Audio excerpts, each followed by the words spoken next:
Halo semua, selamat datang kembali. Pernah nggak sih kalian mendengar suara yang seharusnya nggak pernah terdengar? Atau mungkin kalian pernah merasakan sesuatu yang membuat bulu kuduk berdiri? Kali ini, aku akan membawa kalian menjelajah ke 3 cerita horor yang ada di Indonesia. Jangan lupa untuk tetap nyalakan lampu, siapkan nyali kalian, dan inilah cerita di balik tirai.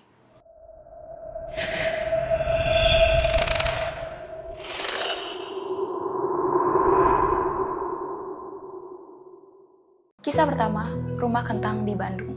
Rumah ini tampak biasa saja di siang hari, namun di malam hari, semuanya berubah. Rumah kentang di Bandung ini udah lama banget jadi legenda. Konon katanya, di malam hari sering terdengar suara tangisan anak kecil yang berkeliaran di sekitar rumah. Menurut cerita, dulu ada seorang ibu yang sedang memasak di dapur. Dia tuh masak pakai kuali besar. Nah, karena lengah, anak dari si ibu ini jatuh ke dalam panci besar yang sedang memasak kentang berisi air mendidih. Tragedi ini pun meninggalkan jejak mengerikan, namun yang membuat merinding, di setiap malam di rumah ini tercium aroma kentang yang sedang direbus. Tragedi ini pun meninggalkan jejak yang sangat mengerikan, namun yang membuat merinding, semenjak kejadian itu, sering tercium aroma kentang rebus di malam hari tanpa alasan yang jelas. Jadi gimana menurut kalian? Kalau kalian berani tinggal di situ, menurut kalian, apakah kalian akan mencium aroma itu juga? Tulis di kolom komentar. Lanjut ke kisah kedua, kematian di Lawang Sewu, Semarang. Lawang Sewu di Semarang bukan hanya sekedar bangunan bersejarah. Di balik keindahannya, tempat ini menyimpan cerita kelam juga. Salah satu yang terkenal adalah cerita salah satu penjaga yang ditemukan tewas di ruang bawah tanah. Ruang bawah tanah ini dahulunya digunakan sebagai ruang tahanan.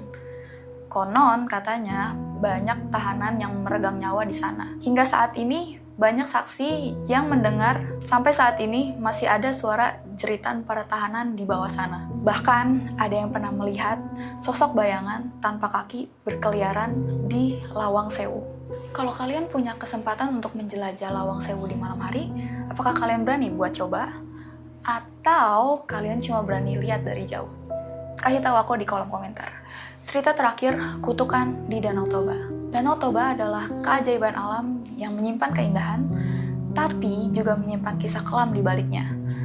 Legenda mengatakan, siapapun yang melanggar aturan adat di sana akan terkena kutukan. Ada satu kisah tentang seorang turis. Dia sengaja mengambil bebatuan dari pinggiran Danau Toba sebagai souvenir, namun setelah itu, kehidupannya ditimpa dengan berbagai macam kesialan. Konon, setelah mengambil batu itu, ia sering bermimpi buruk tenggelam di danau tersebut, hingga akhirnya ia kembali ke danau itu untuk mengembalikan batu tersebut. Kalau kalian ada di sana, apakah kalian cukup berani untuk menguji mitos tersebut? Atau kalian berpikir kalau ini semua hanyalah sekedar mitos? Aku mau tahu pendapat kalian di komentar. 3 kisah tadi adalah pengingat bahwa dunia kita penuh dengan misteri. Percaya atau tidak, itu semua kembali lagi kepada kepercayaan kalian masing-masing. Tapi satu hal yang pasti, keberanian kalian akan diuji malam ini. Jangan lupa untuk di-like, komen, dan subscribe. Bagikan juga ke teman-teman kalian.